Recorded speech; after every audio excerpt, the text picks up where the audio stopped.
Hello, everybody.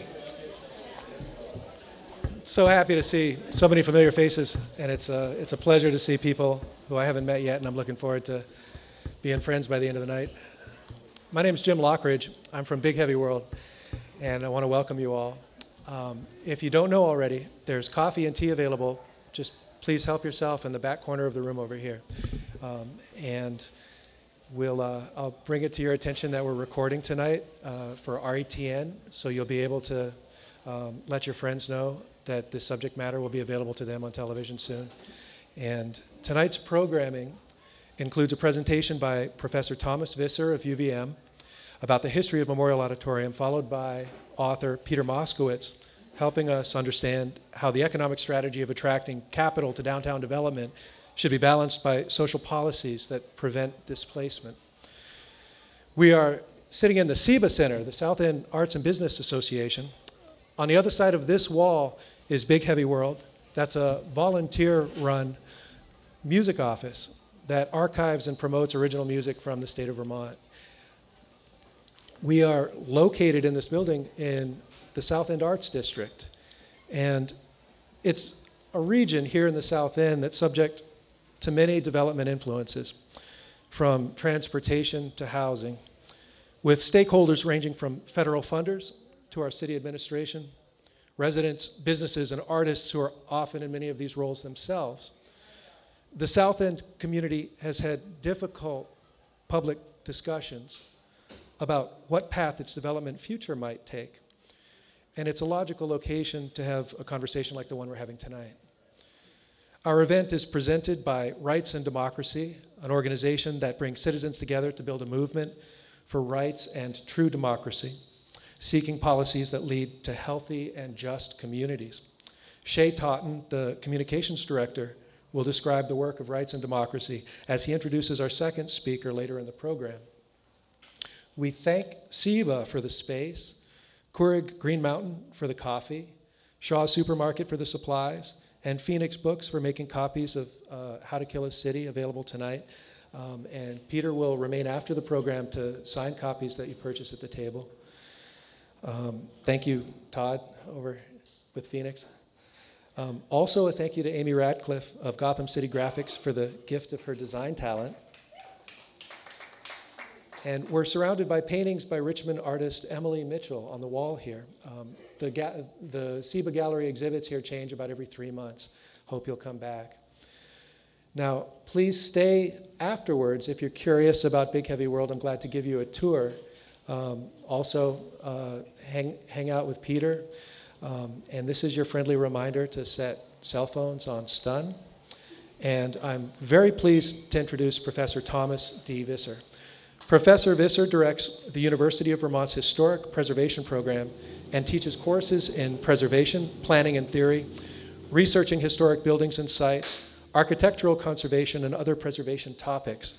He is the author of 2 books, Porches of North America and Field Guide to New England Barns and Farm Building, both published by the University Press of New England. Tom has served as chair of the Burlington Design Review Board and the Burlington Historic Preservation Review Committee, as well as a member of the Vermont Act 250 District No. 4 Environmental Commission. Thank you for welcoming Professor Visser with me.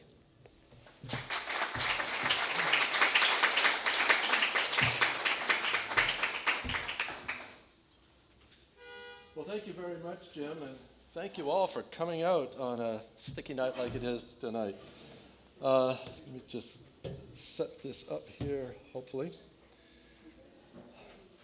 Well, I'm especially thankful for this invitation to speak to you all about Memorial Auditorium and its place in Burlington's civic story.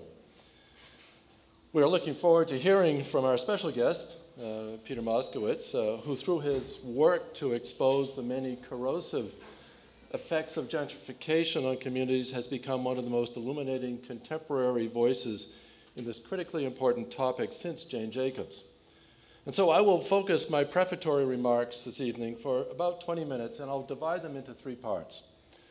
First, I'd like to let you know about some of the research on the early history of Burlington's Memorial Auditorium that is now publicly available online.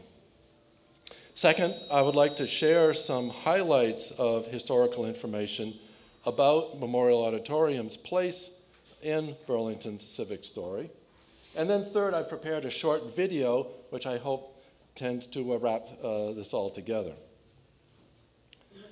Each fall, in an introductory historic preservation course that I teach at the University of Vermont, our students learn about historical research methods by taking on a collaborative project. For physical convenience, and due to the quality of the archival resources available at the University of Vermont Special Collections at the library, most of these projects over the years have focused on the history of Burlington. Since the year 2000, we have published the findings of most of these projects online as a community service. Last fall, our research topic was 1920s Burlington Landmarks. For this, our graduate students researched the stories behind the construction of 5 major Burlington landmark buildings that were built during the optimistic years of the Roaring '20s. And these included a piece of research that was done on the early history of Burlington's Memorial Auditorium by Emma Haggerty. Emma, who is currently doing her summer internship at the National Trust's Lyndhurst Estate in Tarrytown, New York, meticulously tracked the intricate story of the inspiration and challenges that led to the construction of Burlington's Memorial Auditorium, a civic treasure that is listed on both the National Register and the State Register of Historic Places. The fascinating story that Emma presents chronicles how a complex web of community aspirations, honorable intents, financial constraints, resourceful politics, and collective gratitude all culminated in the creation of a truly remarkable community space. But rather than attempting to retell the entire story that Emma has researched, I invite you to read it online at the web address shown there, www.uvm.edu/HP206. So in the context of this evening's discussion, I'd like to build on Emma's research by sharing some samples of how Memorial Auditorium's place in Burlington's civic story has played out over the decades since its construction. So here then is a quick timeline that highlights some of the samples from Memorial Auditorium's history. To start, it was in 1925 that the Burlington Free Press editor-in-chief called for the construction of a new, separate Memorial Auditorium with tablets on the walls of the main lobby, rather than incorporating a smaller hall into the new City Hall that was then being planned to be constructed on Church Street. In January of 1926, Burlington Mayor's Office presented plans for a new City Hall with a 1,000-seat auditorium within it. However, many citizens complained that the city should build a separate building with a much larger civic auditorium instead. The next month, in response to these concerns of the citizens, a new plan for a city hall was revealed without an auditorium. This plan was designed by the noted architectural firm McKim, Mead & White, and that is the building we have right now on the corner of Church Street and Main Street. It was also announced in February 1926 that a plan for a separate new memorial auditorium with a capacity of 4,000 people would be located on the corner of Main Street and South Union Street, and this would be brought to the city's voters at town meeting in March. So in March, the voters did approve the construction of this new memorial auditorium. The next month, brush was cleared on the site, ground was broken, and construction started on this new building where it currently is at the corner of Main Street and South Union Street. By December, however, work had stalled when it became clear that there was not enough money to carry on with the project. So it became apparent that there would need to be another city meeting so that the voters could authorize the expenditures of more funds for its construction. Subsequently, the last week of December, there was a special meeting. The voters did approve the additional funding. By April of 2007, it became apparent that still more money was needed. $100,000 was needed to carry on with the project. There was another meeting, and it was also approved by the voters. By December of that year, the roof was complete and the building was completely enclosed. And on March 28, 1928, Memorial Auditorium construction was complete. The grand opening event was attended by a crowd of 3,000 people. On that evening, Burlington's mayor, Dr. Clarence Beecher, expressed his hopes for the new building with the following statement. The city of Burlington now has a useful memorial for its citizens who were in the military and naval service.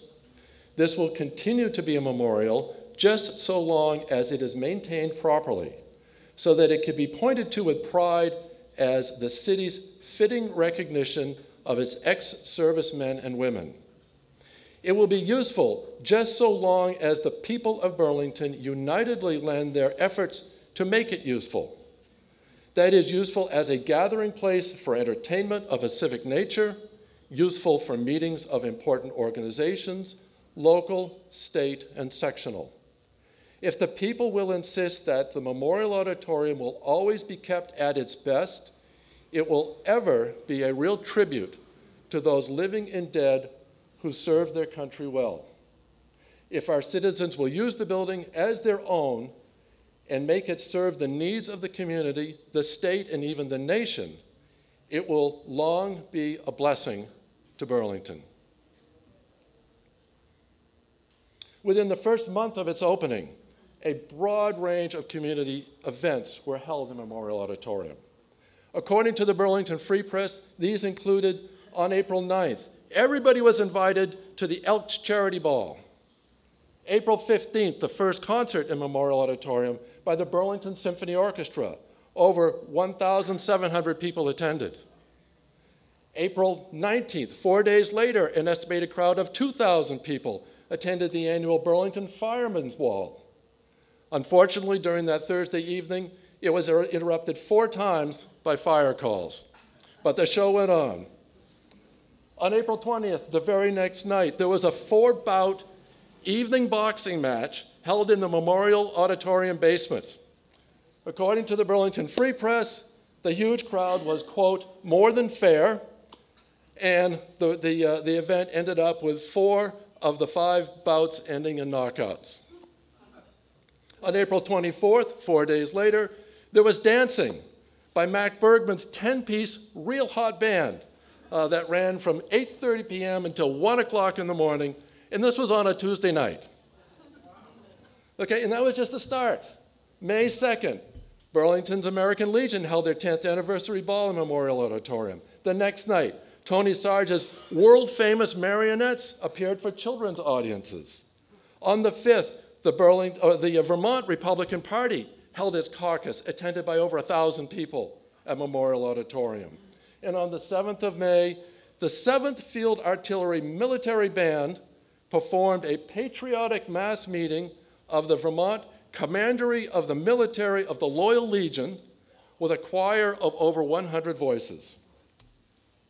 May 11th, Peter W. Collins of Boston presented a lecture on subversive movements in America under the auspices of the Knights of Columbus to an audience of 800 people. On the 12th of May, 7 school orchestras from around the state competed for prizes at Memorial Auditorium.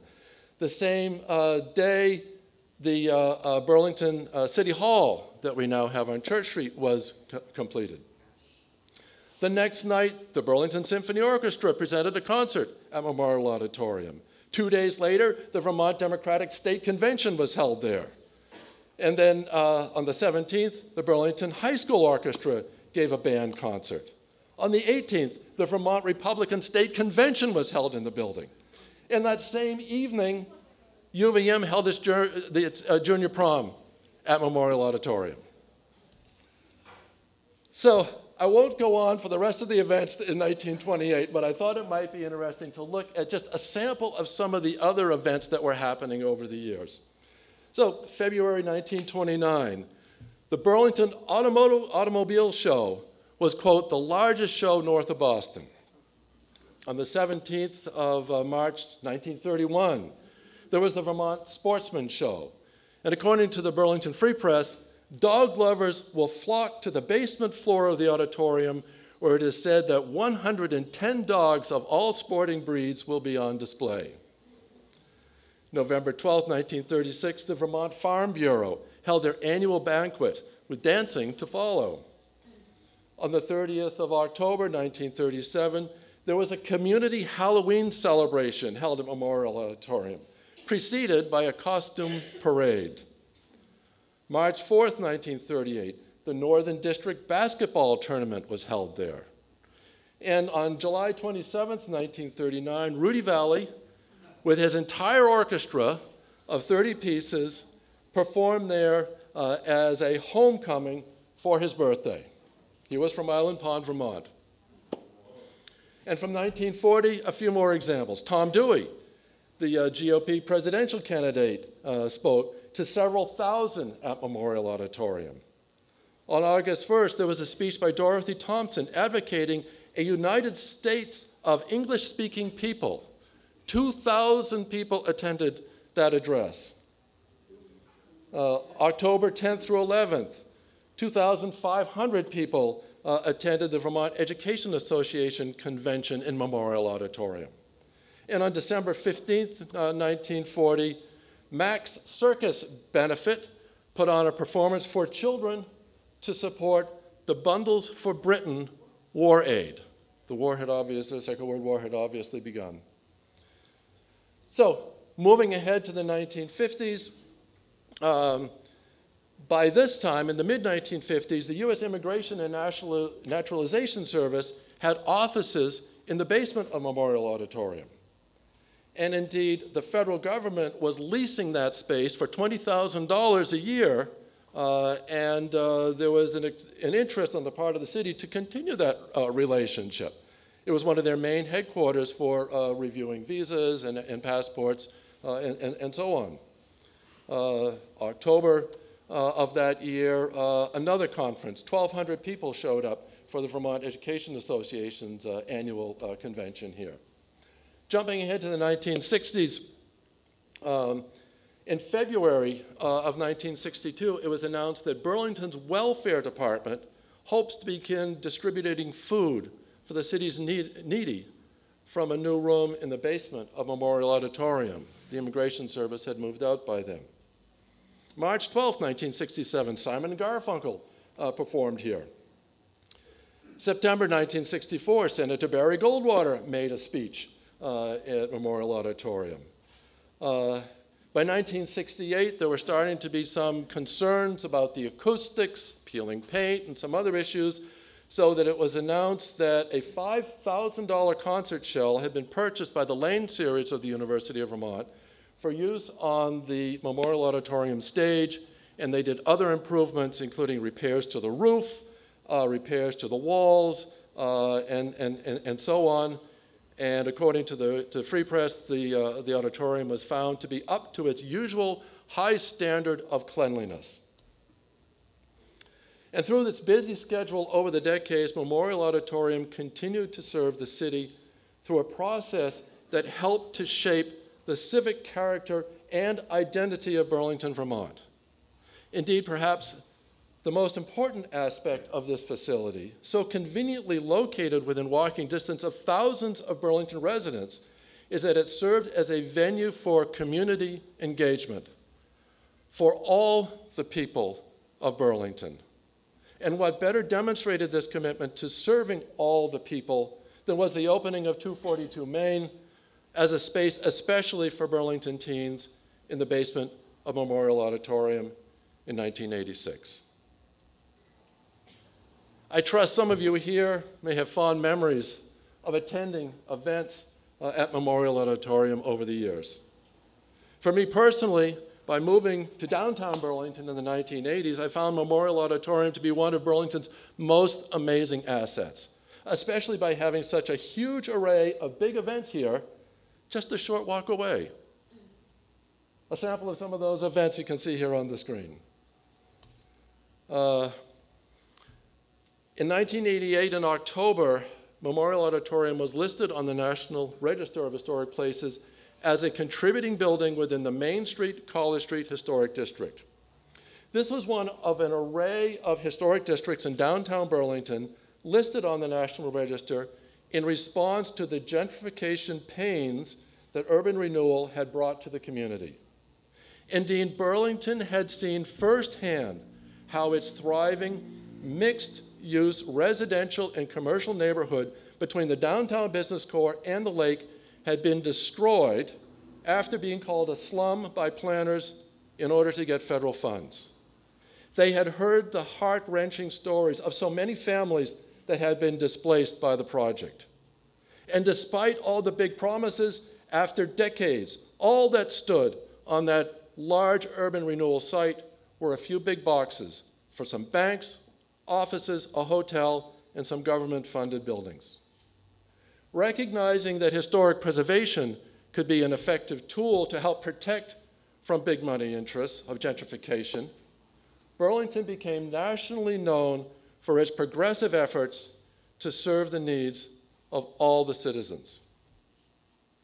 And then, over the years, it seems that the city of Burlington has gradually seemed to lose interest in Memorial Auditorium.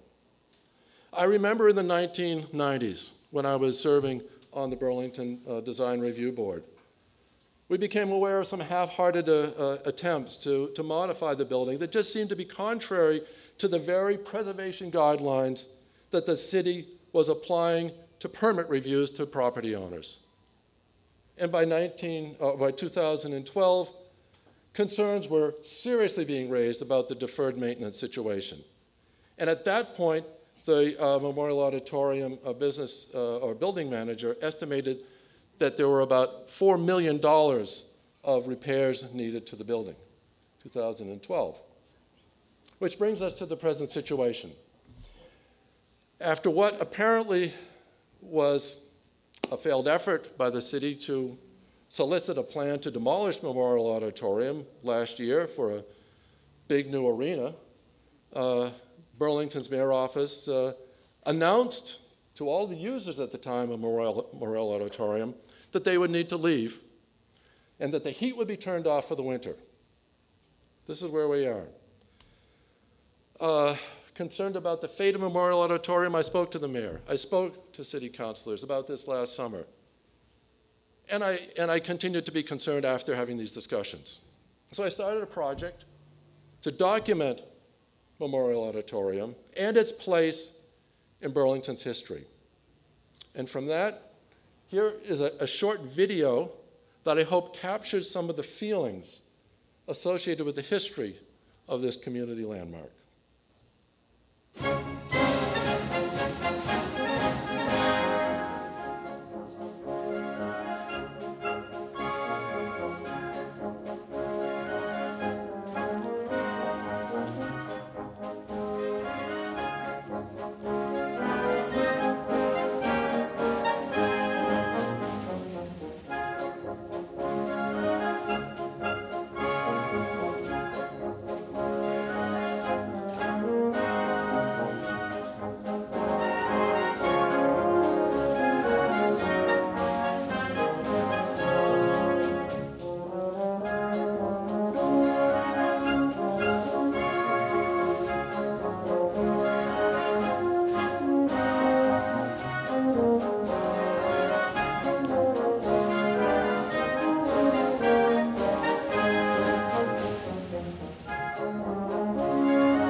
Thank you. So in closing, let me just suggest that rather than accepting some apparent desires to destroy Memorial Auditorium through a process of demolition by neglect, let us now, as a community, support efforts to look to the future potential of what could be done with Burlington's Memorial Auditorium to help maintain its place in Burlington's civic story. And let us be guided by this simple message of the National Trust for Historic Preservation for buildings of this importance. Adaptive reuse should be the default, and demolition should be the last resort.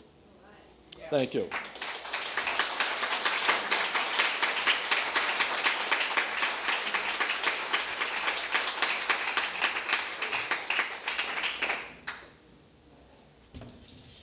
So, Jim, do we have time still for a few questions or comments? Or would you like to, oh, Shay? Yeah, no, go ahead. I'm gonna facilitate a little Q&A here if you want. Oh, okay, okay. Take one of the guest chairs. All right.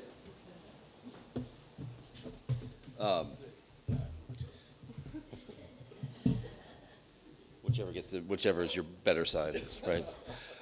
So I'm Shay Totten, I'm with Rights and Democracy, and I'm gonna facilitate a little Q&A right here now for a few minutes before we get to our next speaker. So, but I just really wanna give another round of applause for Professor Visser's presentation.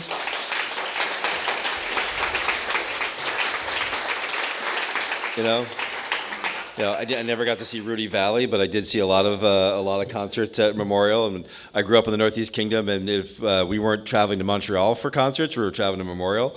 So I think I was at that Alice Cooper show, and Twisted Sister, as well as Lyle Lovett, George Thorogood, and plenty of others. So it's been a fantastic venue, and I remember it a lot, as well as 242, where some of the early punk rock shows that we didn't get in the Northeast Kingdom, they showed up here. So. Anyway, but we're going to open it up right now to a few questions for a few minutes, and I'll try to reiterate questions into the mic just so they pick it up, since we don't have a traveling mic. Sandy. Did the city stop using it? Did people stop using it? Is that what happened, or is it still in use? So the question is, did the city stop using it, and did people stop using it, and were people just locked out? The photos that I showed you, I took about a year ago.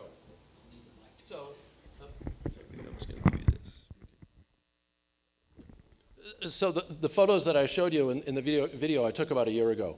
So at that time, there was a generator space in the basement. The Burlington City Arts was using the facility. I think 242 was still running, and so on. So all of this was happening until this fall, when the decision was made to turn off the heat and everybody out. Andy and then Barry. The $4 million estimate that you quoted from the manager from 5 years ago. Do you have a sense of how accurate that is, or have there been other estimates of repairs that would be needed to bring it back up to snuff? So the question is, is the $4 million estimate accurate, and are there other estimates that you've heard, or is that seem to be what you would think is needed for repairs? I've approached this project as a historian and as an advocate, and I understand, based on conversations with city councilors and so on, that the current estimate is quite a bit more than that. I don't have the exact number. I haven't seen the engineer's reports. There are serious issues with the building, especially due to water infiltration over the years. And so, again, I think the message is, perhaps as a starting place, can we build on the knowledge that we have about its condition and then explore options for the future, whether it will continue to serve the range of functions that it has most recently had, or whether it will find some other uses. And will it be the city? Will it be other partners? I think we're at that point of opening it up to the community to have a say in exploring these ideas before we just assume that, oh, let's tear it down and put something else there. Here, and then we'll go back this way. I'm going to sort of rephrase Sandy's question. Did this repair and the deferred maintenance occur because it was not being used, or was it an agenda to replace it with, by real estate interests? So essentially, was it going into disrepair because of, was that the precursor? Was the lack of repair and use sort of the It was a chicken and egg. I mean, was money not being put into it because it was not being used, or was it not being used because it was not being repaired? right? I think it was probably both. And, you know, probably the best analogy is kicking the can down the road. And, you know, let's think about it, let's buy some time. And in the meanwhile, the condition was going down. There were certainly, I've read stories, you know, that has been in the press and so on about concerns about its potential to attract acts there and to be used, especially in the music venues and so on. Yeah, I mean, it's had growing needs, and that's the situation where we are now. Great, we had a question in the back here. My understanding about the heat was that the boiler was from the 1950s and they could no longer service it. Not that the heat was intentionally being shut off, but it couldn't function anymore. Okay, so the question is not that the heat was shut off, but that the boiler was just not capable of keeping the building warm and not operational. It was just. Yeah, it's a statement, not a question. Oh, it's a statement. Okay. The statement is the boiler was just too old. Okay. Go ahead. Yep. Sorry, the lights were just trying to. Tom, to what extent is the city required to pursue rehab of this building under its own rules and regulations? What's the due process they need to follow here? To what extent does the Burlington have to, follow under its own rules, rehab and reuse, as opposed to, just opening it up for development? That again is a very good question.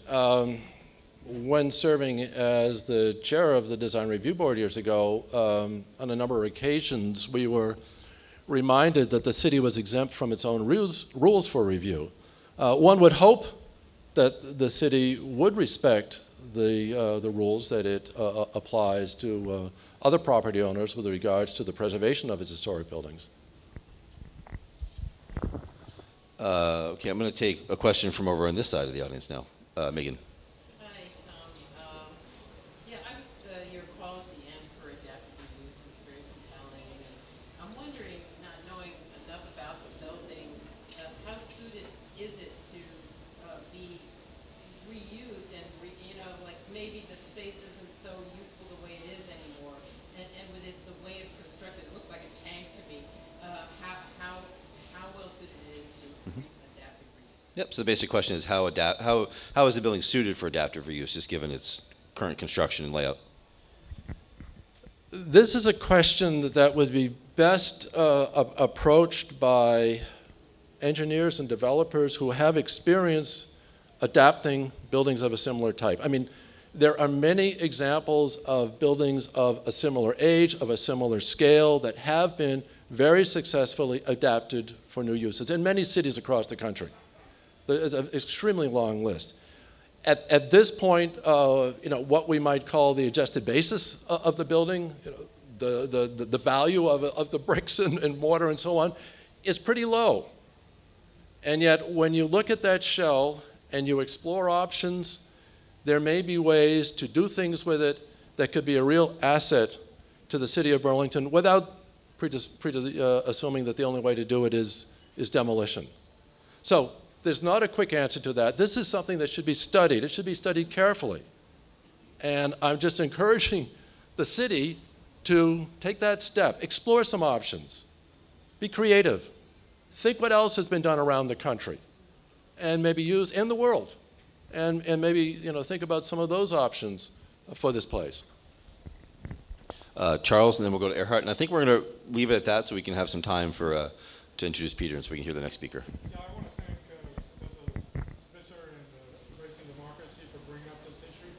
The all-NPA process, which is Coastal Neighborhood Planning Assemblies, which is a quasi-government group, has taken on this issue of bringing in public comment on the preservation, on the rehabbing, on the future of memorials. So you should be hearing something as the summer goes on about what the all-NPA process will lead to in terms of a large public meeting, and I just wanted to bring that out, that there is a group that represents the broadest consensus of interest, and you'll be hearing from us again.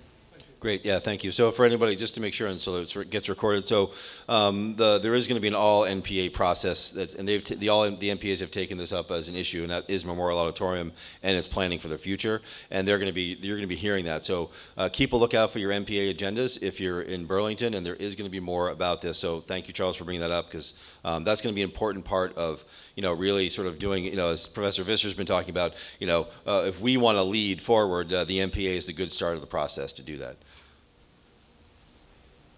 Thanks, Jay.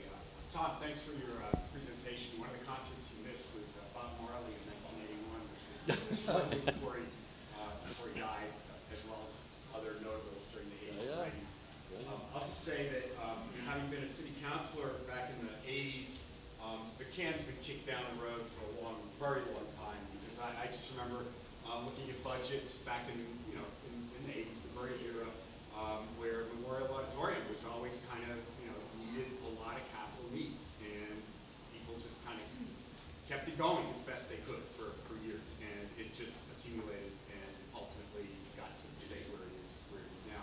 One thing I'll just say to one of the earlier questions about restrictions and the city's own restrictions, if there's any effort to redevelop this site using federal dollars, there's some pretty high standards that would come into play, and I think, Tom, you can comment on that. You have to use the Department of the Interior's historic preservation requirements, and you can demolish, but it's there's a very high bar for actual demolition of properties if you're going to use any kind of federal funds, so city CDBG funds, or new market tax credits, or federal low-income housing tax credits. Any of the federal funds that the city could tap to redevelop the superblock would have the Department of the Interior's requirements on it. And if you could comment on that, Tom. Yep.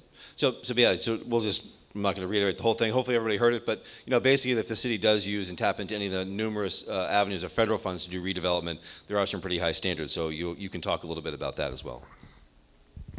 Sure. No, absolutely. I mean, for those projects that are only being done with local money, then it's up to the enforcement of the city's own ordinances. However, if state funds are being used, it has to comply with the Vermont Historic Preservation Act. If federal funds are being used, it has to comply also with the National Historic Preservation Act, which generally would mean a review by the State Historic Preservation Office, at least to look at what was being proposed in consideration to a range of preservation-related questions. And if it's an adaptive reuse approach, there are specific standards. They're called the Secretary of the Interior Standards for the rehabilitation of historic properties that would be applied to help guide the project. Those are the same standards that are currently being used by the city of Burlington in reviewing projects that Burlington citizens bring for the adaptation of older buildings that are historic within the city. So yes, indeed, there are those standards, and one would hope that, and indeed, there would be a legal process that would help to ensure that they would be considered. Where the demolition comes up, and this gets perhaps back to my statement about this term that is sometimes batted around of demolition by neglect. When properties are being reviewed for their historical significance, the question that's often asked is, okay, on one hand we have the history of the building, and on the other hand there's the question about what is its condition. And the point is, and what the real danger here is, if its condition gets to such a point that it is no longer feasible to rehabilitate it, then the balance gets tilted a bit in favor of demolition. And that's why, again, as an advocate, I'm saying, let's at least do what we can in the short term to keep it from getting any worse. My own impression, just walking around, taking a few photos, is there can be an option there to save it, but we need some creative ideas. I don't know what those are. I hope we have a broad community-based conversation to explore those ideas. Great. All right. Thank you so much. All right. Thanks once again to Professor Visser.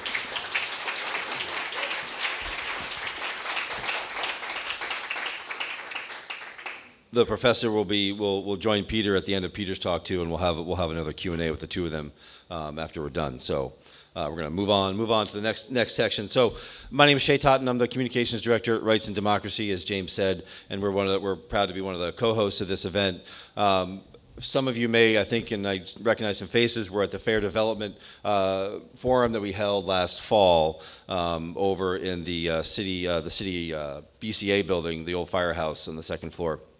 So just a little bit about Rights and Democracy. Rights and Democracy, for those of you who don't know, we were founded in 2015. I was actually on the founding board, and now I'm on staff.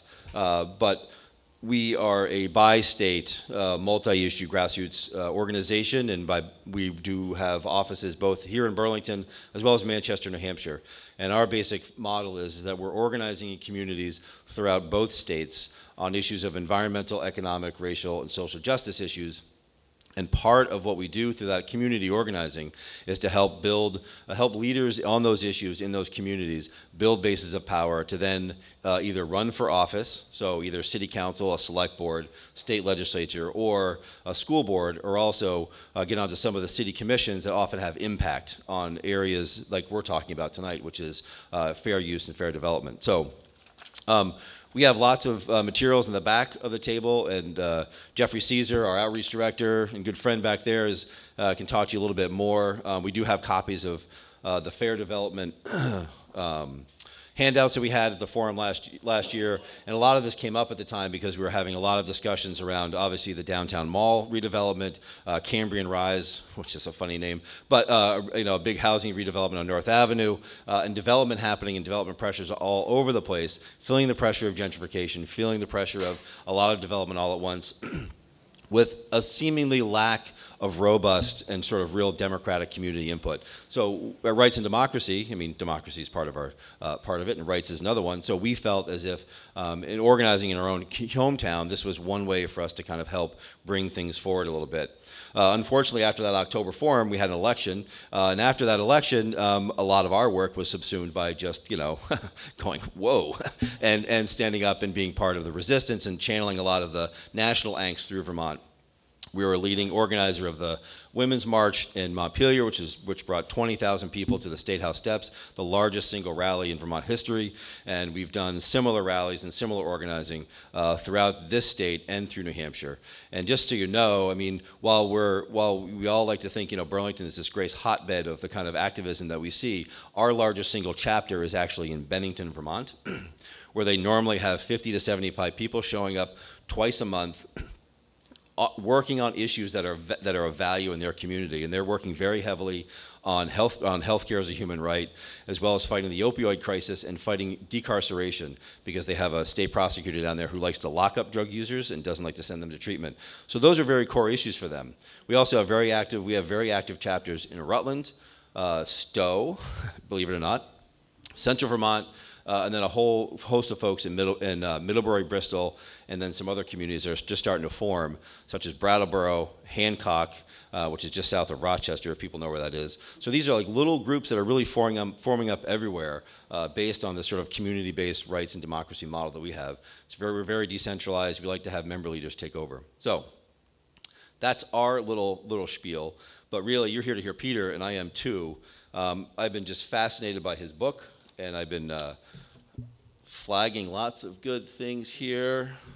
So I just really want to say that, and I'm going to read a little section out of this because there was something in his book that really, I think, felt really close to kind of the work we do at Rights and Democracy that I'm going to read in just one second. But I just do want to say that, the term gentrification has become a buzzword to describe the changes in urban neighborhoods across the country, including here in Burlington. So in his book, How to Kill a City, Gentrification, Inequality, and the Fight for the Neighborhood, Peter uses Detroit, San Francisco, New Orleans, and New York City as models for how standard development policies can set a region on a path toward gentrification. And I think if you read this book, you're going to see a lot reflected in what we see in Burlington, and certainly what we see in other cities like Burlington.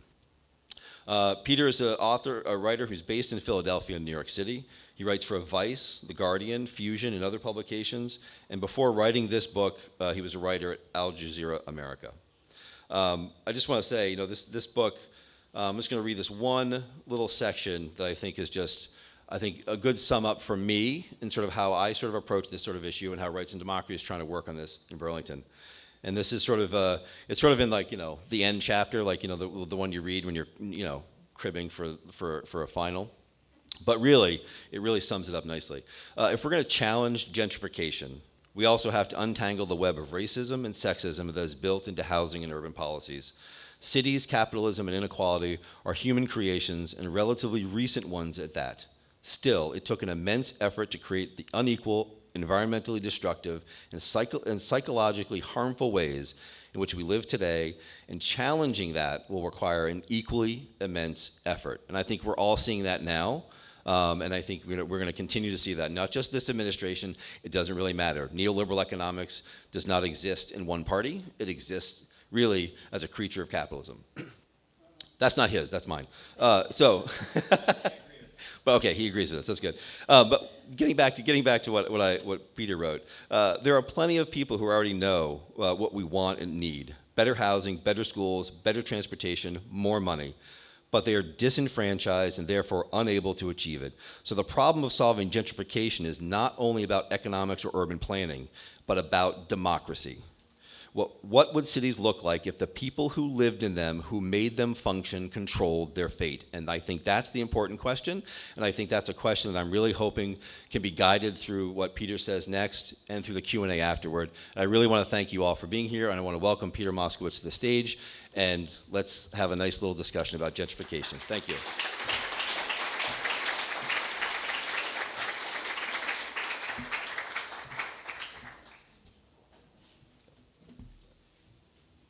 Actually pass me my water too. Hi, thanks for having me. Thanks to Tom and everyone for presenting today. I think that the Memorial Auditorium is kind of a great symbol of what we're talking about when we talk about gentrification. You might wonder how it relates to New York or San Francisco or New Orleans or Detroit, which are the cities that I studied in my book. But what we're talking about is really the destruction of communities, right?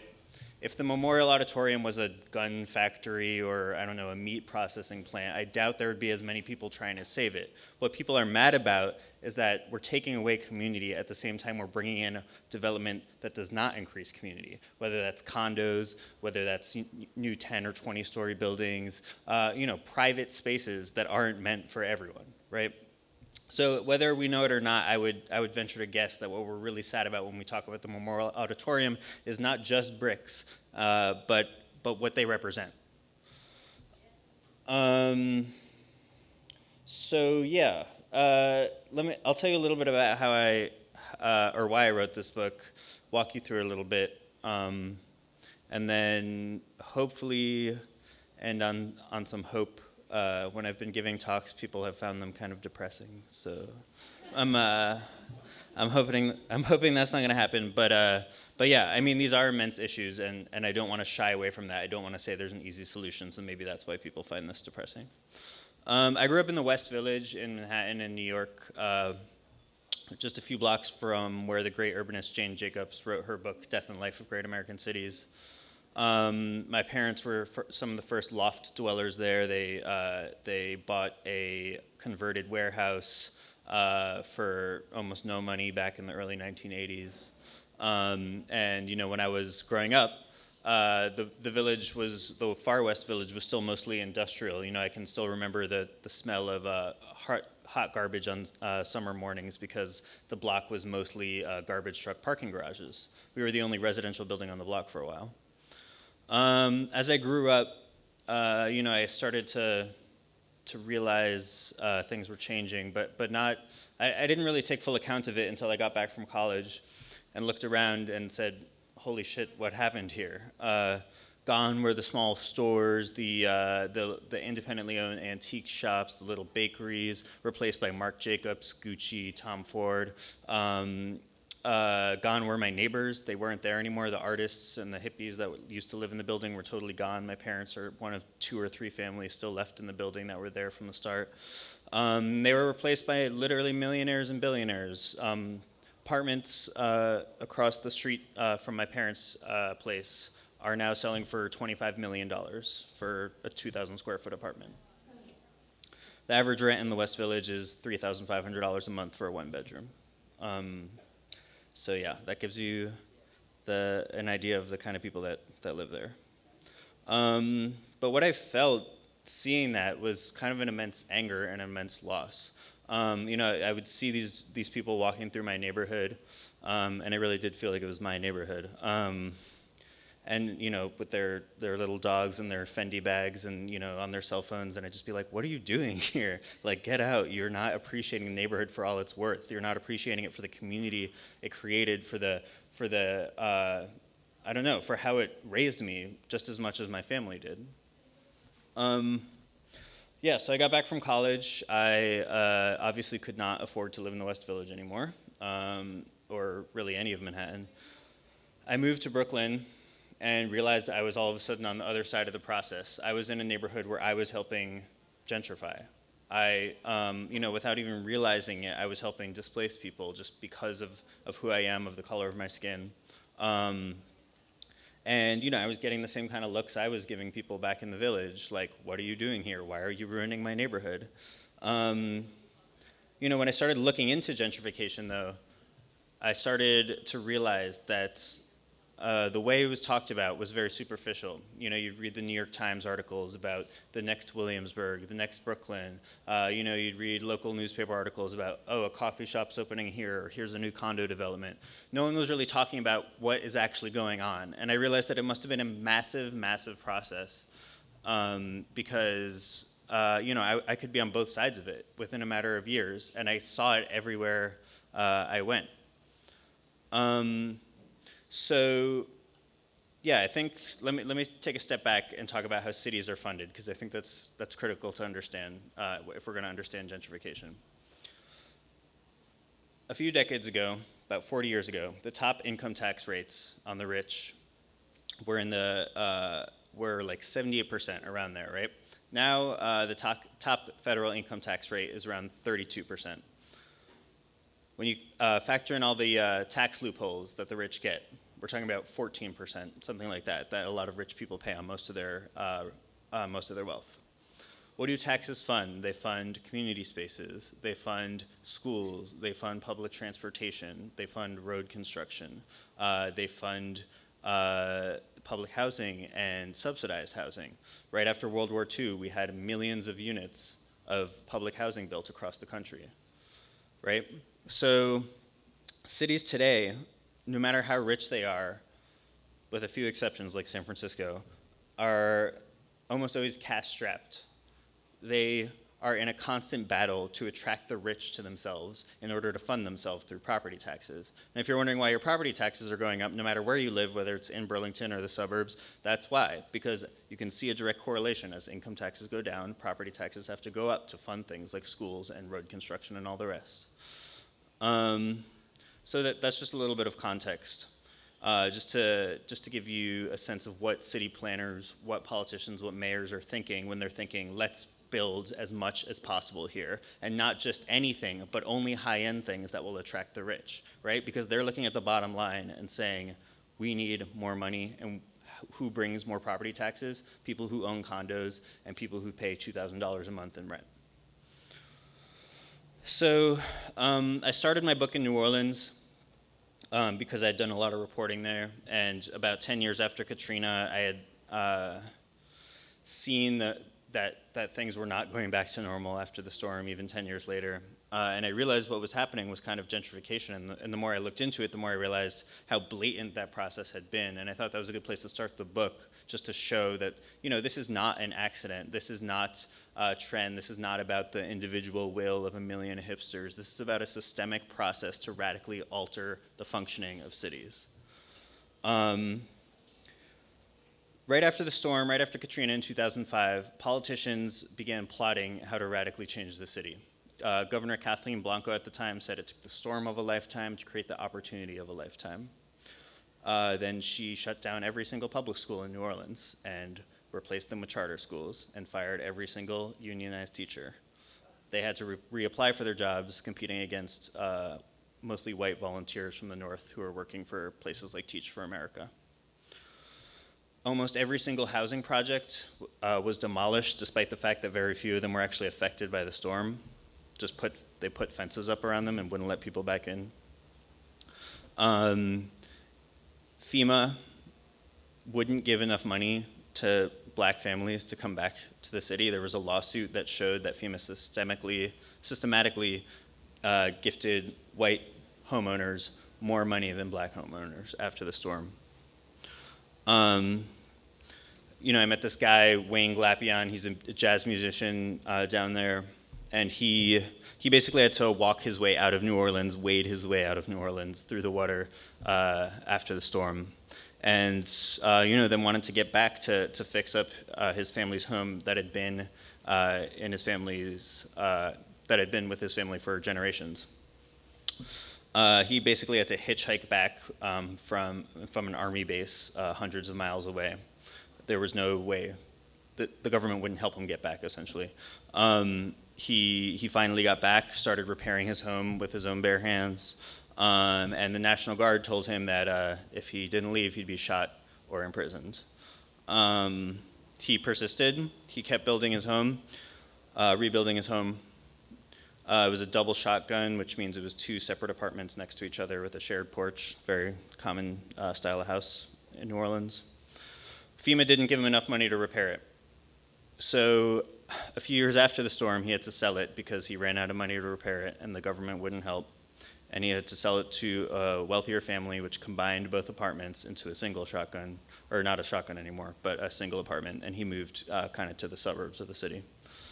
I met another woman named Ruth Idakula, and she kept calling FEMA asking, you know, can I get money to go back? She was staying in Atlanta after the storm, and they kept saying, it's coming, it's coming. She always checked her bank account, it never came. Finally, she said, I'm staying in Atlanta, and all of a sudden, her bank account had the money in it. Basically, someone had told her at FEMA, if you say you're not going back to New Orleans, we'll give you the money. David Brooks, the New York Times columnist, wrote a column about a week after the storm, really a week when people were still, you know, dying and displaced, saying, if we let people go back to New Orleans, it'll become a poor, crime-ridden city again, so why would we let that happen? And city politicians essentially enacted that plan, or that philosophy. New Orleans today is back to its pre-storm population of about 470,000, and there are 100,000 fewer African Americans living in the city. 100,000. So I thought that was a good place to start the book. I said this was going to be depressing, by the way, I'm sorry. Because it shows that this is, yeah, as I said, never an accident. It's always on purpose. There's always a combination of city, federal, and state policies that precede gentrification. If you look at Detroit, where I went next, in 2012, the city went bankrupt. And it basically asked itself, how do we gentrify? The economic czar in 2012 literally said, bring on gentrification. We need as much of it as possible. What they did is they started gifting tax credits and tax breaks to developers in this very small downtown area called the 7.2, which is the 7.2 square miles of downtown Detroit. Detroit is about 150 square miles. Simultaneously, they were cutting off streetlights and garbage service and water to the outer sections of Detroit. So while they didn't have to say it, what they were essentially trying to do is, you know, cut off the rest of the city and focus all investment on this very small area that happened to be where all the white people were moving. Now in Detroit, Dan Gilbert, the owner of Quicken Loans, one of the richest people in the country, owns 90 buildings in downtown Detroit, 90 skyscrapers. Well, I don't know if they're skyscrapers, you know, from 10 to 50 stories. He owns so much property that they call that area Gilbertville. He has his own private security force, and it works in tandem with the Detroit police to monitor every single block of downtown Detroit. And this goes back to the economics of gentrification, why city governments do it and why state governments do it. If you go to Cobo Center, which is their big convention center, in January, you'll see thousands upon thousands of people lining up to save their houses from tax foreclosure. If you live in Detroit, you might live in a house worth $15,000 and be paying $10,000 a year in property taxes on it. because the city and the county refuse to lower property taxes. And what happens is that forces tons of poor families into foreclosure. The county then owns the properties and they sell them off to developers. So it's really a win-win for the city and for the county. They get fewer poor people who can't pay their ridiculously high property taxes, and they get to redevelop Detroit in their own image with new rich people. Detroit's also a good place to talk about how this has been a multi-decade process. You know, we started talking about gentrification relatively recently, but housing inequality, the racism that comes with it is as old as this country. But specifically, starting in the Great Depression, the federal government began to see housing as a commodity that could help jumpstart the economy. Right after the Great Depression, the federal government got together with home builders and said, you know, how do we reinvigorate the economy, which is broke right now? Let's create the suburbs. Before the Great Depression, the suburbs as we know them today did not exist. You know, there were obviously the smaller inner ring suburbs around most cities, but you know, these new developments with a Target or a Walmart around every corner, what we think of as suburb today, just weren't in existence before the Depression. And in order to create the suburbs, they created insurance-backed mortgages for the first time. And they said, we'll insure your mortgage in certain areas, but those areas have to be only single-family homes, and if too many people of color live in them, we won't insure your mortgage. And that's where we get the term redlining. The government literally drew red lines on maps saying, we will not insure mortgages in these areas. And those calculations were made based on how many people of color live there. So what that did is gift an immense amount of housing wealth to white people in the form of the suburbs. Now, and purposefully depress inner cities that housed people of color and prevented them from gaining housing wealth. So fast forward to today, and you're wondering why inequality keeps getting worse.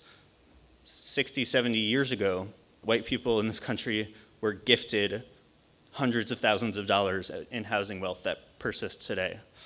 You know, I talk about gentrification in very systemic terms, but we can't ignore the individual. We can't let them off the hook. Can't let me off the hook. If you're wondering why gentrification is so controversial, why gentrifiers often are so hated, I think it's because of this reason.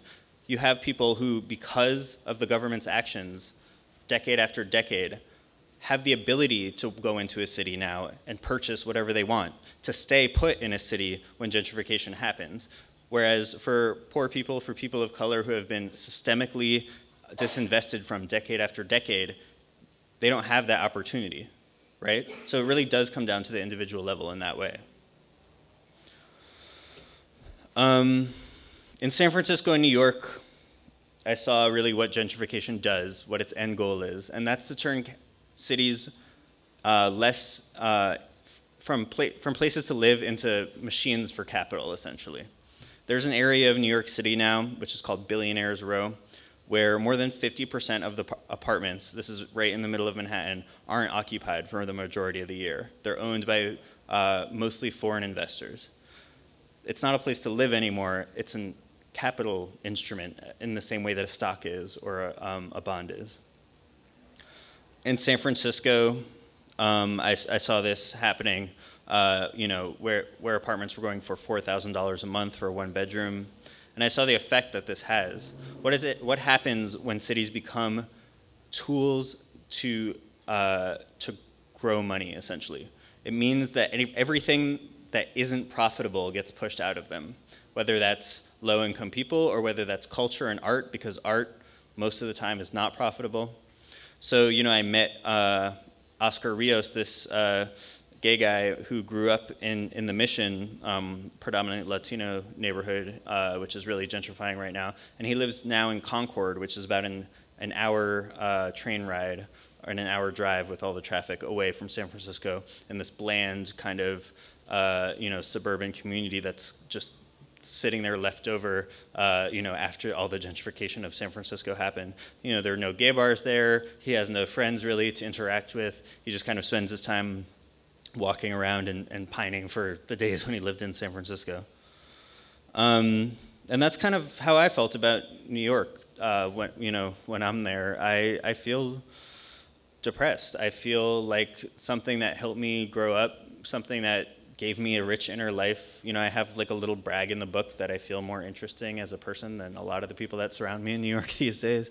But I'm willing to defend that because I feel like New York helped raise me, helped make me interesting, gave me a new perspective on the world because of its diversity, because of the fact that it wasn't essentially a shopping mall or a growth machine, right? And so that's, I think, what we're talking about when we talk about gentrification. We're talking about a loss of memory, a loss of community, a loss of an ability to create new and interesting things. When you look at where artists are moving, they're not moving to San Francisco anymore. They're not moving to New York anymore. Maybe they won't be moving to Burlington soon. What does that do to a city? I know How to Kill a City is a dramatic title, but I believe that's what happens. You become essentially a dead community if you can't allow a diversity of incomes, of purposes in your borders.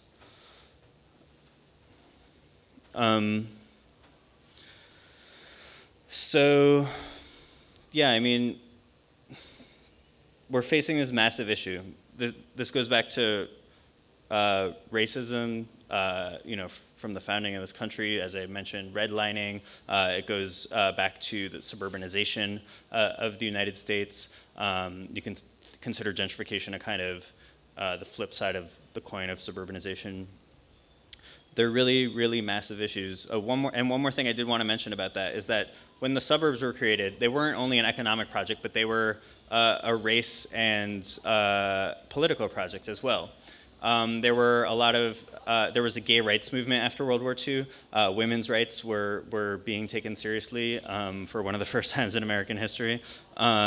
People were living in mixed class and mixed race communities, and all of a sudden the government figured out an instrument to force white people into these individualized lifestyles where they essentially had to pay back a mortgage month after month after month, which meant that they couldn't really afford to be, you know, politically organizing. You know, a home builder at the time said, mortgage is the best way to keep someone patriotic. And the suburbs weren't, you know, they weren't, I hear this term white flight a lot, but to me that's a terrible term because it makes it seem like it was something passive or inevitable. People had to be convinced to move to the suburbs. People wondered why, you know, the government was suggesting that they go there. There were ads taken out by government agencies. There were ads taken out by places like Sears, which was building homes at the time, saying it's your patriotic duty to move to the suburbs, to move out of the city. And I think we can think of gentrification in the same way. While I'm pro-city, this version of a city that we keep selling ourselves, I think is another political race and class project. The way we market condos, right?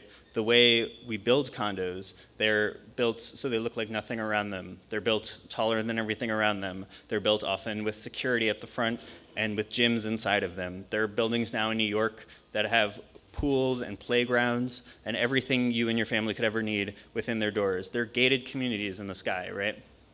And what we're telling ourselves when we do that is that we don't want to interact with each other. We don't want to mingle with each other. We don't want community spaces. We don't want to live in a diverse and varied community.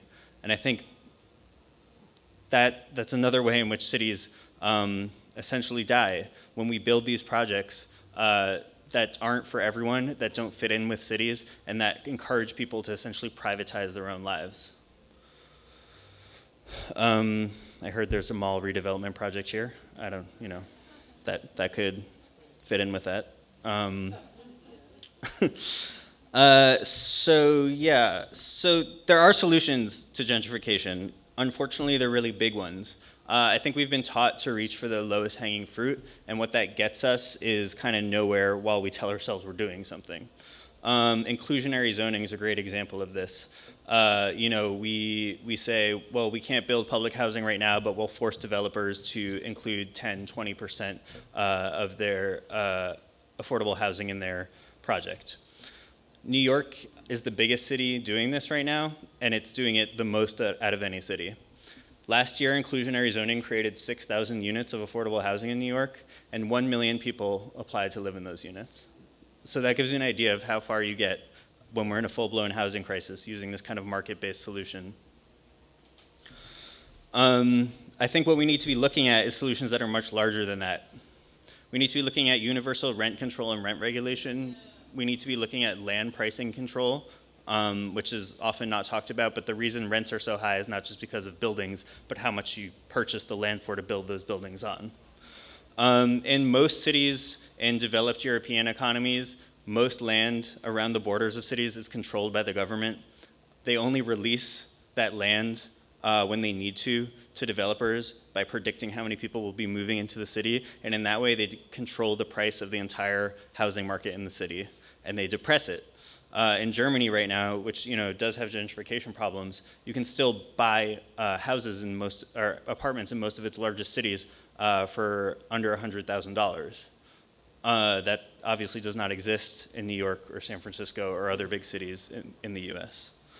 Berlin, which is experiencing a lot of gentrification, also instituted new rent control recently. It created a law where when a tenant moves out, the landlord can only increase the rent by 10% before the new tenant moves in. It put a moratorium on development on certain rapidly gentrifying neighborhoods. I also believe we need essentially a new deal. After World War II, as I said, millions of units of public housing were built in this country. In New York, 600,000 people still live in public housing, which I find amazing, and that public housing is grossly underfunded, but it still exists, and people forget that. Public housing is just off the table as a political conversation now. The problem is that these get called kind of pie-in-the-sky ideas when they're brought up. But New York passed rent regulation, San Francisco passed rent regulation, they built public housing. All these things, all these solutions, they already existed. We've just forgotten about them or been told that they're unrealistic, right? The problem is that if we just go for what's realistic, we'll end up essentially where we are, with new development around every corner that doesn't fit in with the city, with a rich city that's only accessible to those who have money, and scratching our heads, what can we do now? In New York, it's kind of too late. In San Francisco, it's kind of too late. It's, it depresses me to think about, but there's not enough land in New York to build the amount of public housing we need now. There's not enough land in San Francisco to build enough affordable housing. Smaller cities need to start thinking of the solutions that these bigger cities missed before it's too late, before you run out of land, and then you're saying, well, I guess the best we can do is add 5% here and 3% there. The overarching problem with all those solutions, though, is that there's not a political movement for housing in this country. When did you hear housing mentioned by Hillary Clinton? When did you hear it mentioned by Bernie Sanders? I'm not even going to talk about Trump because obviously that's a non-starter.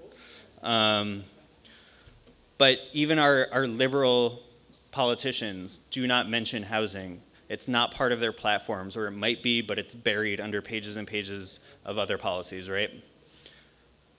When's the last time you saw a protest over housing? How many people were there? The last time I saw one, there were about 15 people, and that was in Philadelphia, so yeah. We don't think of housing politically. We don't think of it as a human right in this country. And I think that's what needs to change first.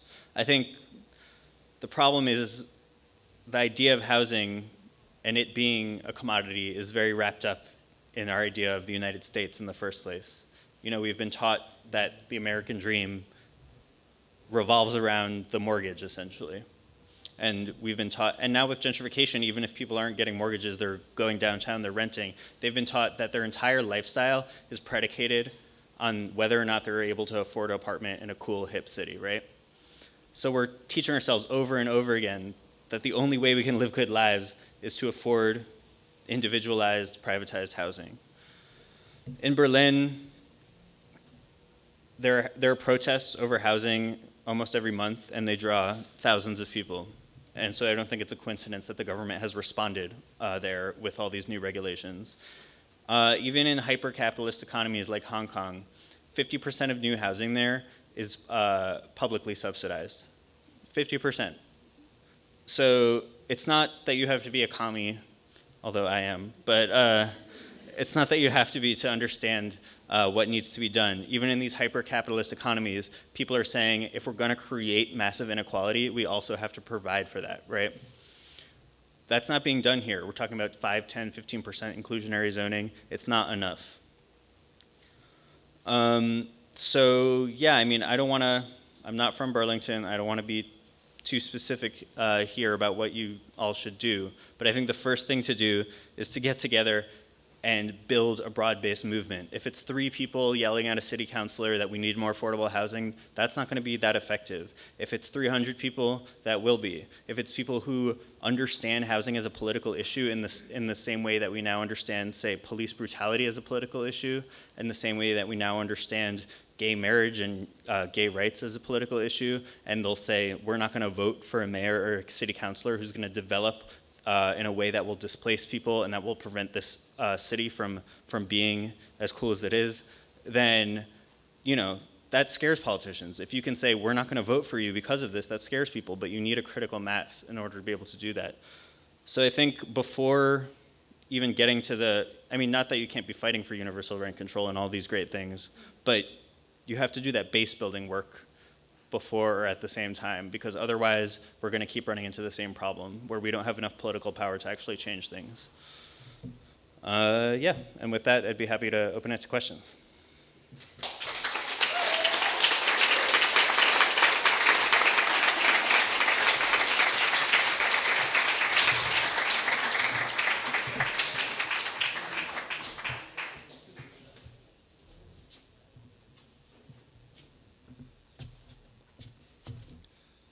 Thank you again. So I just want to say, before I get started with the Q&A, I just want to say, who's ready to start a Housing as a Human Right campaign with Rights and Democracy? Raise your hand, please. Okay.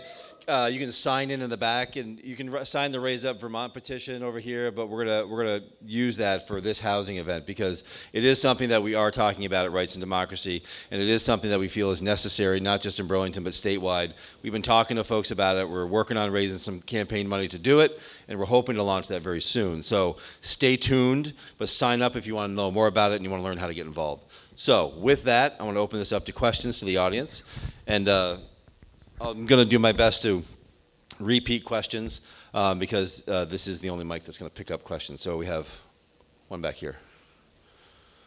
Stephen Marshall, a lot of folks here will recognize me. I work in the homeless community in particular, but I think a lot about economics, particularly the economics of inequality, and it occurs to me that the problem is, it seems to me that the problem is not addressed by controlling rents or property value.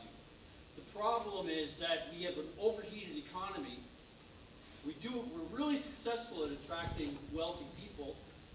We have an overheated economy as a consequence, and we're not harvesting the wealth to help make this entire community livable. So what I propose, and I would love to see some popular interest in this, is that we initiate taxes on rents and mortgages over the median at progressively higher rates as the rents rise above the median. That would create market pressure on the developers and the city to build housing that's more affordable, and it would provide financing for infrastructure so that infrastructure could be built for the affordable housing, making the housing more affordable. So this is basically a privilege tax. Okay. So basically it was rather a statement. I'm going to turn it into a question. So the question, I think the question would be to the panelists is, are there mechanisms like that you've seen in other countries and maybe some of your research where there is that kind of progressive taxation on median rents, mortgages and rents above the median that could then be reapplied? Or what are some other financing mechanisms to sort of get at that issue of inequality, wealth inequality that you so much addressed in the book and did tonight? Yeah, I mean, I think that's a interesting idea. In New York, there was a proposed tax on apartments that were left vacant for more than half the year, like a pied-à-terre tax, essentially, to say, if you're going to be rich and you're not going to actually live here and you're just using your apartment as an investment, you have to pay extra for that. I think that's a great idea. I think that taxing rents gets complicated unless you put in place super strong protections for tenants as well, because what a landlord could do is essentially say, well, now I'm raising your rent above the median, so we're going to be taxed more, which will raise your rent even more, which means you'll essentially be evicted by price increase, and then they can rent it out for more money. So, I mean, that's what happens a lot in like San Francisco, for example, where it's illegal to evict someone, but because there's no, in a lot of buildings, not in all buildings, but because there's no universal rent control, landlords will just say, well, now your rent's $5,000 a month, and people have to get out anyway. So, yeah, I mean, I think any kind of solution that targets rents needs to be coupled with protection.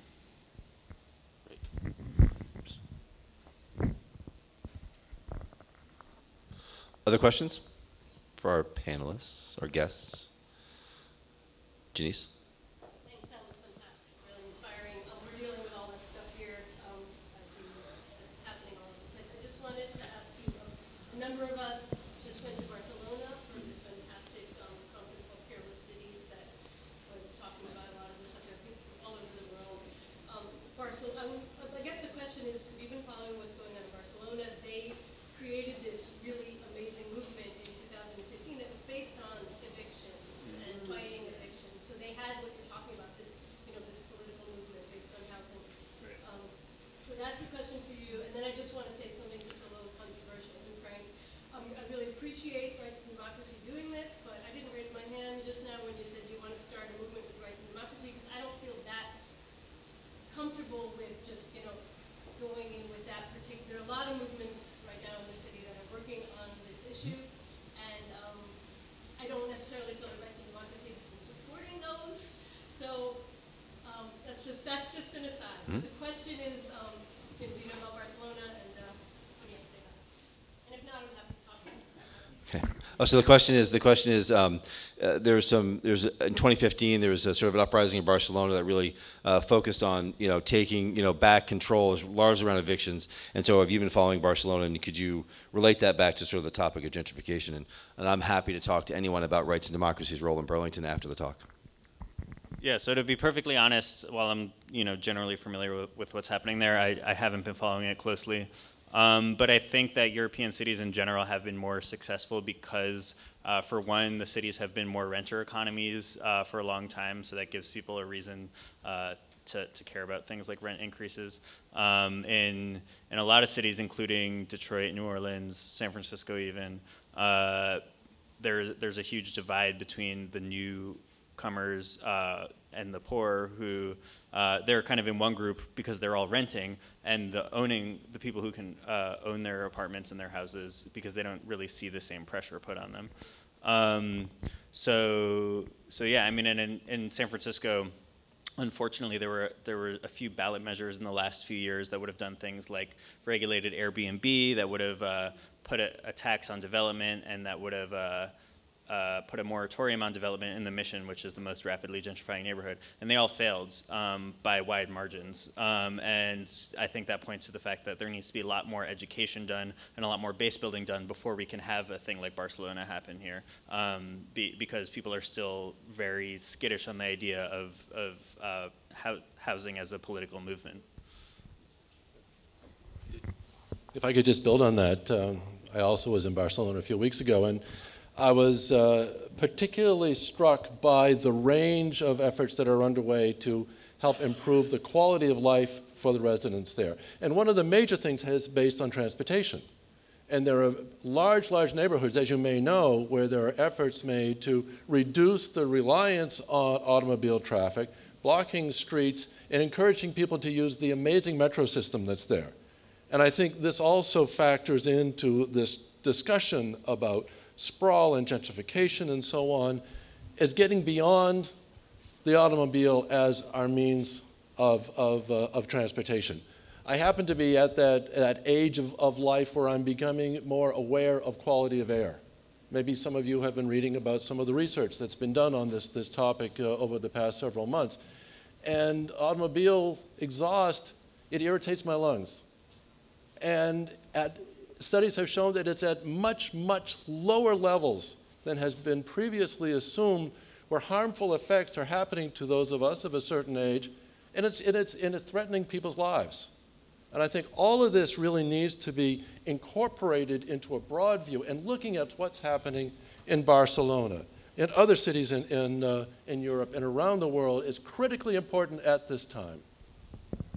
Yeah, I think you're right. One thing I would add to that, though, is that American cities often like cheap solutions, and so they'll do things like, you know, shut off streets to cars without building public transportation. Or so yeah, I mean, I think a lot of the reason gentrification occurs, especially in smaller cities, is because Burlington has a small area that's walkable without a car, right? Or that's accessible to to people using public transportation. So everyone's forced to crowd into the smallest area possible, and what happens is that means whoever can afford to outbid each other for the privilege of doing that does that. With more equitable public transportation, with an actual investment in public transportation, you know, you wouldn't see so much of this competition for space that we're seeing right now in every city. We have more questions right here in the back. I guess I just wonder what this call to housing and for human rights would look like, led by right to democracy. Would it be like education, or would it be going to people's door to door, or like where does that start? Sure. I mean, you know, I don't want to take time away from these folks. I mean, happy to talk to folks afterward about, you know, no, I mean, I really want to, you know, have time for Tom and Peter to answer questions. I mean, but basically, I mean, we're looking at doing door-to-door canvassing, engaging the actual tenants and residents of those communities, just like we do our organizing work, which is lifting up members of the community. This is not grass top. This isn't like, you know, we come in and tell you how to do it. This is actually going out and engaging people. We've already reached out to a number of folks. We've also been talking to folks, not just in Burlington. I think we're here in Burlington, but you know, housing and lack of housing is not just an issue in Burlington. I mean, I grew up in the Northeast Kingdom, and I can tell you damn well it's plenty drastic up there as well, and it's plenty drastic in other parts of the state. So we're looking at this as putting on the map the things that Peter was talking about, big issues, big focuses, not just little nip and tucks here and there about moving it, but actually moving housing as an actual organizing issue that cuts across the channels that we already work on, which is racism, sexism, environmental degradation, and all the systemic problems that have led us to where we are, which is how we organize. So that's why we're a multi-issue organization. So, I mean, that's kind of like, it's very much in the planning stages. So, you know, and we're talking to a lot of people right now, but we're seeing this dramatic need as our teams organize around the state that housing is also cutting across many of the core issues that we work on, whether it's healthcare, safety, you know, racial justice. So anyway, that's the quick answer, but I'm happy to talk to more people afterward. But given their time here, I'd like to focus some of the questions just on their expertise. Right here. Thank you. We have sort of a unique situation in this city because UVM doesn't house all its students. Like, it doesn't house half of them, more than half? What do you think? A whole lot. And so this is not, we can't just address it as a community because half of it is controlled by the giant beast on the hill. Right. And it's going to be hard to get it together when, see, they don't pay their rent. Dad and mom pay the rent. Entirely makes it much more difficult to get any kind of a I pay the rent and so I'm involved situation going. Half the city. So I mean, I guess I'll turn that into a question, which is, you know, in some of your research and maybe you know from history, just sort of the impact that large institutions like that might have, where you have, you know, housing not being provided on campuses, but then trickling out into neighborhoods, and what that might have on both, you know, the long-term impacts on a neighborhood as well as, you know, this sort of structural inequality that we're talking about in gentrification. I'm going to make a couple of assumptions, so tell me if I'm wrong. But UVM, I assume, is one of the largest employers here. It's one of the largest landowners here.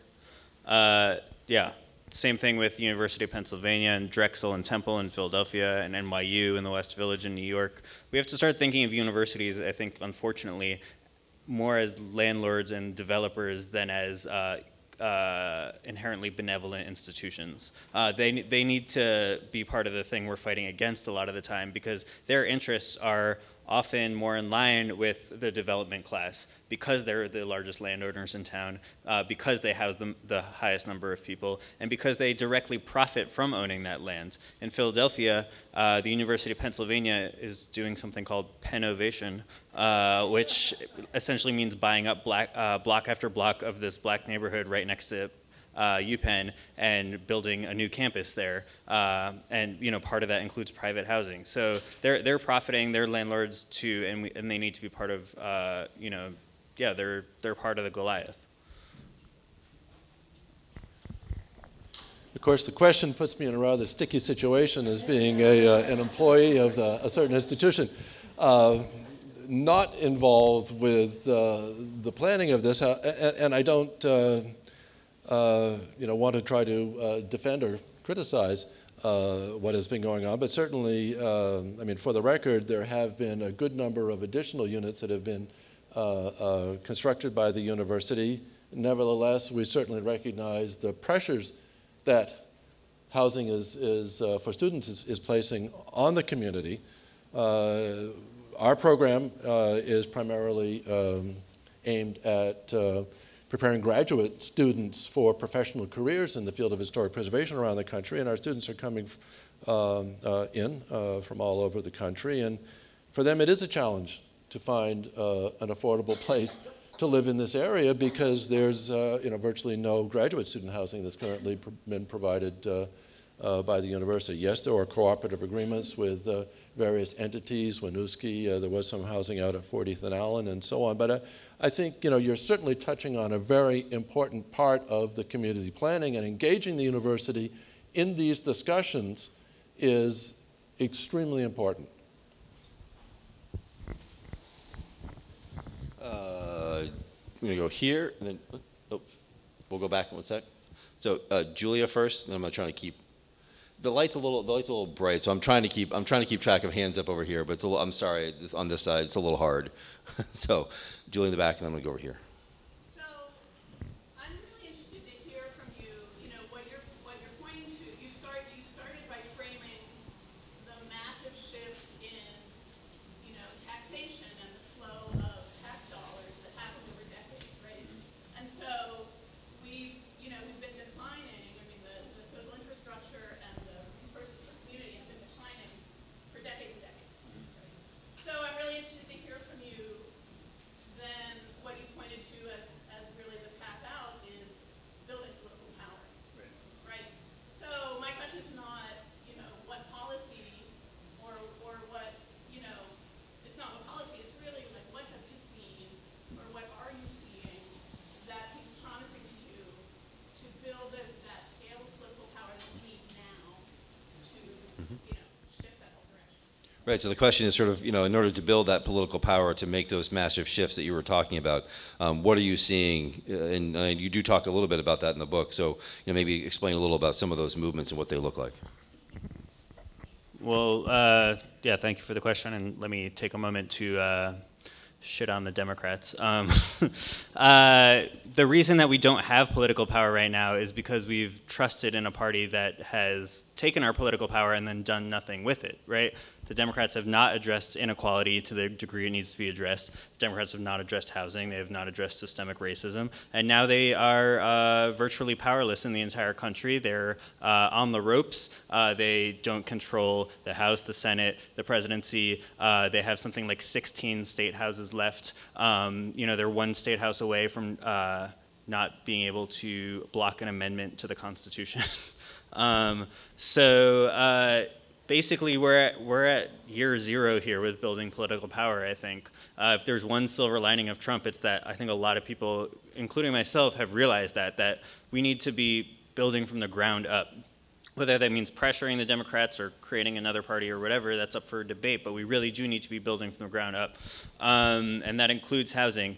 I live in Philadelphia most of the time now, and I've been really delighted to see how much grassroots activism has cropped up there. There are protests nearly every week over a variety of issues, but one of the biggest contingent of protesters there is the Philadelphia Socialists, who have the Philadelphia Tenants Union. And they bring out tenants, they bring out tenants' right activists, and they're marching alongside Black Lives Matter activists, they're marching alongside anti-police activists, they're marching alongside even Antifa, those people in the black masks. You know, what I'm seeing is the start of a broad political movement. We recently had an election in Philadelphia where for a DA, and the winner was a defense attorney who represented Black Lives Matter ACT UP, who said he wants to essentially disband the DA's office, who said that he won't arrest activists, you know, and he won by a landslide.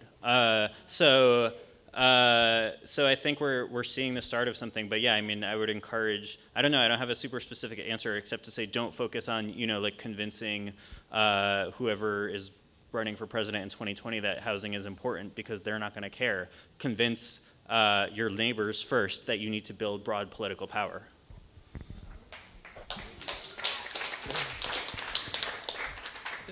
Speaking as a historian, recently back from a tour of a number of cities in Europe, as we were just talking about, I've been almost hit in the gut with the feeling that we have a major, major problem with deferred maintenance across this country. And let Memorial Auditorium be a metaphor for what's going on across the board with the infrastructure. Look at it this way. There was a major investment made in Burlington during the 1920s. I've told you something about that. Okay, now we're almost a century after that, and the basic core of much of that structure is now needing an accelerating amount of investment in order to just maintain its functionality. I'm talking about water systems. Look at the streets, look at the sidewalks. Try to walk along the sidewalks at night in the city of Burlington without falling down. I mean, you know, yes, the city has recently passed a voter approval to improve streets and improve the sidewalks, but it's only the beginning. It's only a drop in the bucket, and this is across the board. Look at the other country, the other cities across the country. You're talking about Detroit and so many other cities. We're in a crisis situation. Believe it or not, I mean, we are. This deferred maintenance has caught up with us, and that's why, again, you know, it is time to wake up. We really need to look broadly. Look how other cultures, other countries around the world have been dealing with this. Just because it's old doesn't mean we have to tear it down. Barcelona, other European cities have beautiful, beautiful old buildings that have been maintained continuously. We can do that. We can incorporate new structures in there. We can adapt for new uses. But it starts with a will.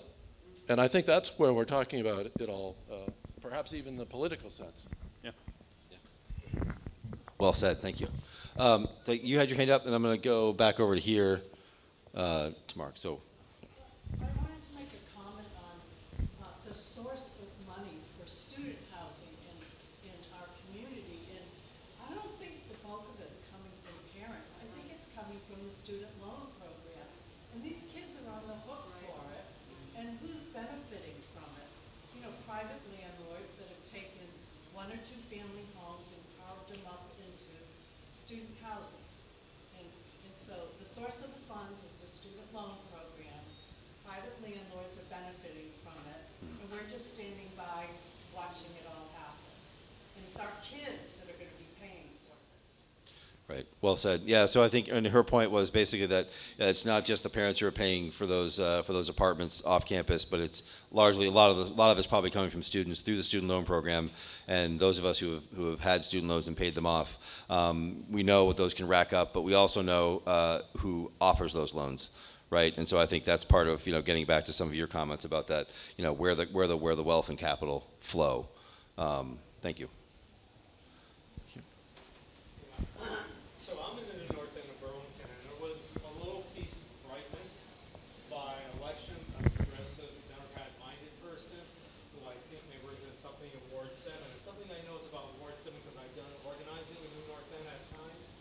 It's had a propensity, and often very reactionary, somewhat racist, very much like old boys, old girls network. A lot of it really part of the Democratic Party, particularly up there. Another interest is part of the old Republican Party.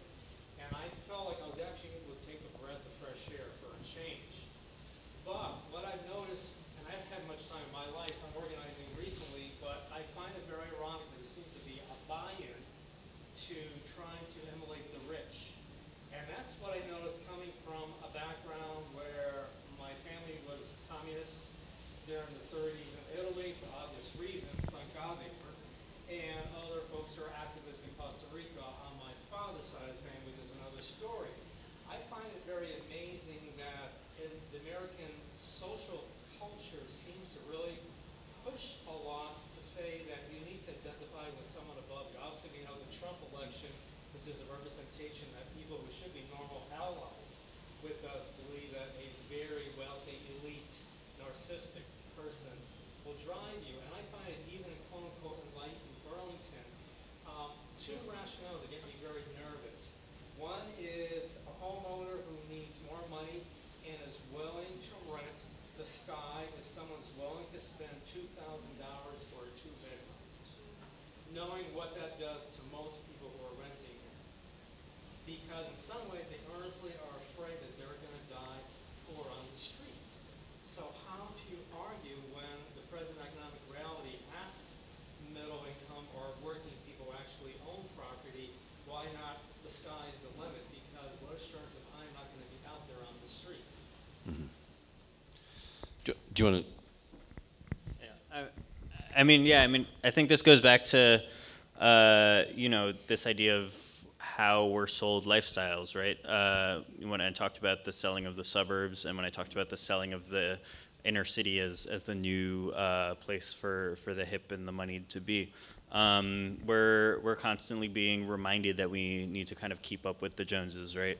I got this question in New York by a guy, another person who works in the media at a book event, and he was like, I work to, like 50 hours a week to be able to afford my apartment, and like all I want to do is be working at this company downtown, and like I appreciate like nice coffee, and like what's wrong with that? Like, shouldn't I be able to do that? And like my first question is like, why do you want to live that lifestyle? I don't want to judge people too harshly, but I think we have to be questioning, where this desire is coming from, where this desire to live in a new condo, to participate in this economy is coming from. That's maybe even the first step before building political power. Thanks. I think we're gonna have time for like maybe one or two. We got like 5 minutes left, so you've been holding up your hand for a while, and then I'll go back to you. So you talked about building a housing movement, and I wanted to know if you had any insights. What I find in Burlington is that there's a lot of people that will get behind Black Lives Matter, and there's a lot of people that will get behind, equality, of all sorts. But then you come to housing, and all these same people that came to the table, they all of a sudden disperse, and it's like, I can't tell you how many people that I talk to that are like, oh no, housing, we just have to have inclusionary zoning, we have a developer mayor, we want to build everywhere, and all these people who are very progressively minded are like, they're right behind him. They're like, yes, because we have a housing crisis, and we need to build. So build, build, build, and yes, maybe we can get 10 units out of that, 100, and then what happens oftentimes is they don't do that because they just take the fine that they take and they sell them off for top dollar. How do we get, as Janice pointed out, there's different housing motions that are coming that don't come together. How do we get people to really look at the issues point blank and not just their, opinion of what might fix it? It's just a Band-Aid. Bring them together at the table to really follow the same movement and get behind it, not saying like, well, how we do Black Lives Matter is also by having All Lives Matter. It's like, no, that doesn't work. We're focusing here. How do we do that with the housing movement? Yeah, so the question is sort of how do you build a broad-based housing movement that brings together, sort of breaks down the silos around activism, around all these sort of interconnected and sort of intersectional issues, and have people sort of stay at the table when it comes to housing, as opposed to, and maybe you can talk a little bit more about some of the things you identified in the book. So just to take that as an opportunity to talk about the idea of building as a solution to affordability, which your mayor seems to think is the truth. I don't know of any studies that show that unrestrained building increases affordability, ever. We have unrestrained building essentially in New York. If you look at Brooklyn, at Williamsburg, at Bushwick, right? For these people, the YIMBYs, the yes in my backyard people, point them to Brooklyn, where we now have a glut of luxury housing because we said build, build, build, right? We have way too many units. The buildings are half empty. And what has that done? Has that created affordable housing? No, it's depressed rents by 2-3%. So you now get a $2,500 one-bedroom apartment for maybe $2,400. There's no way, because of how the land market works, that you can depress prices enough by building. It just simply doesn't work. It doesn't work economically, and there's no study that shows that it does. So I would just like to point that out because I think that, we have to be fighting against the people who think unrestrained building is the solution. And, I'm not as anti-development as people might think I am. Like, yeah, American cities are not very dense. They could maybe be denser, but without, controls on land prices, rent, and everything else, building is not the solution. I don't know how to build a housing movement from scratch. What I do know is that we talk about housing in this extremely kind of wonky way. We talk about inclusionary zoning, and I would compare it to the same way that often Democrats talk about healthcare. When you're seeing the fight against the Republicans' disastrous healthcare plan, right? What's the response from the Democrats? It's, well, if we do Obamacare but we make some tweaks, it'll work. No one gets behind that because it's boring, it's technical, and it doesn't rouse anyone. If instead we said universal healthcare for all, I bet you we could get a lot more people behind that. If we said, housing is a human right, if we said that police brutality is directly, and over-policing is directly related to gentrification, if we started linking all these movements together and not just talking about housing as a technicality, I think that's the messaging that really is effective. Let me just very quickly add a couple other aspects to it, within Vermont and in Burlington in particular. A lot of this is within, shall we say, the domain of zoning and also the development, State Development Law Act 250. And I would certainly encourage people to look very closely at some of the ways that there are, shall we say, very quiet embedded rules that are working against the development of affordable housing. Questions about teardowns, where a smaller, older house perhaps isn't being rented for as much is being allowed to be torn down to put in something grander. What about the so-called mother-in-law apartments? Rules that say, there can only be one dwelling per lot. Well, what about the backyard carriage house? What about other ways of increasing density within the walking distance of the downtown core that could provide affordable housing solutions? What about home occupations? Why are some occupations allowed at home and others, like using a needle and thread, not allowed in many communities? These are some of the fundamental questions that are systematic that we really need to consider as well. All right, we're going to do one more question, and then Peter is going to be signing books, and so if you have other questions, feel free to ask him. But you've had your hand up for a while back there. Sorry. Thanks for waiting.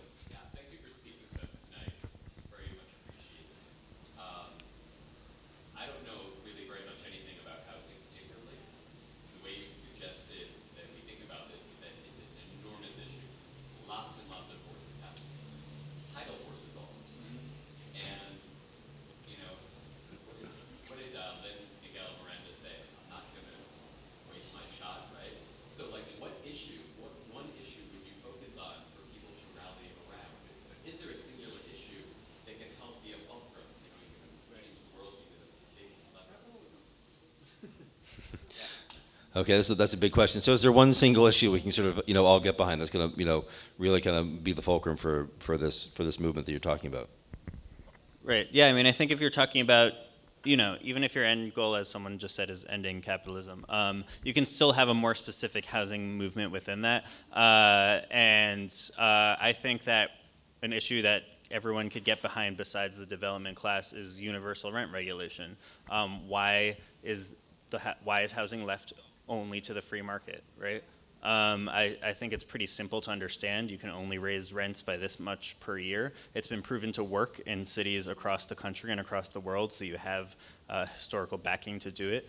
Yeah, I think it's something yeah, I just said this, but the ease of understanding it, I think it makes it effective. It's not a wonky solution to just say we're capping the amount you can increase rent by X amount per year, period. And what about controlling evictions? Right, and evictions can go hand in hand with that, yeah. Great. Well, I'm going to bring Jim Lockridge up to close the evening, but before I do that, I just want to give the panelists here one more round of applause, please.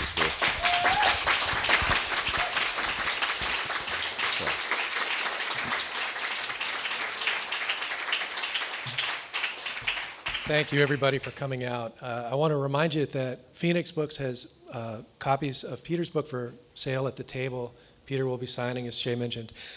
Also, to my left, down the hall here, I hope you'll all consider, if you're curious, taking a stroll through Big Heavy World, your volunteer-run city music office. And thank you all sincerely for coming.